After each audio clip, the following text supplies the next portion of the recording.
Magandang bati po sa inyong lahat. Matanong ko kayo, nakatikim na ba kayo ng pastil ng mga Maguindanaon? Kung hindi pa, panoorin niyo ang video ito. Ang pastil ng mga Maguindanaon ay isang tradisyonal na pagkain sa Maguindanao na gawa sa bagong sinaing na kanin na mainit-init pa. Ang kanin ay tinatakal at saka pinapatungan ng kagikit. Saka ibalot sa dahon ng saging. Ang kagikit naman ay isang putahe na gawa sa hinibla-hiblang laman ng nilagang manok o isda na pinirito sa mantika at tinimplahan ng asin. Madalas ang kagikit ay niluluto na may halong hiniwa-hiwang pinong luya o kaya ay luyang dilaw, saka sibuyas at bawang. Kalaunan, maliban sa tinimplahan siya ng asin, ay tinimplahan na rin siya ng toyo o soy sauce. Paminsan yung iba ay nilagyan na rin nila ng dahon ng paminta o laurel o kaya ay dinurog na buto ng paminta. Madalas na binibinta o nabibili ang pastil na nakabalot sa dahon, nahugis pahaba o nakabugto, tulad ng mga ito. Paano nga ba kainin ang pastil? Una ay buksan muna ang nakabalot na dahon ng saging. Saka ikalat ang kanin at ang nakapatong na kagikit.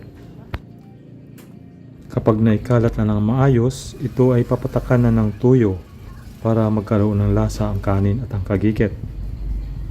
Nakagagawian ng kainin ang kagikit na may kasamang nilagang itlog. Sa ganitong paraan, binibiyak ang itlog o hinahati at saka inuukit ang laman gamit ang kutsara. Bagay na bagay na kaparis ang nilagang itlog sa pastil. Napakasarap kainin ang pastil kapag ang kaparis ito ay nilagang itlog. Ang laman ng nilagang itlog ay dudurugin gamit ang kutsara at ihalo sa kanin. Ito ang kinagistang paraan kung paano kainin ang pastil ng mga Maguindanaon. Itinuturing nila na isang complete budget meal ang pastil. Sa ngayon mabibili sa halagang 10 piso ang bawat balot ng pastil. Maaaring sapat na ang isang peraso ng pastil para sa almusal ng isang tao. Pwede ring baunin ang pastil para sa inyong tanghalian o iuwi sa bahay para sa hapunan at maging pagkain din sa merienda sa anumang oras. Pinaniniwalaan ng mga taga Mindanao na ang pastil ay natatangi at nagmumula sa Maguindanao. Gustong-gusto ng lahat ang pastil dahil ito ay mura, masarap at nakakabusog. Kung hindi sapat ang isang pastil, pwede ka pang dumagdag hanggang ilan ang gusto mo.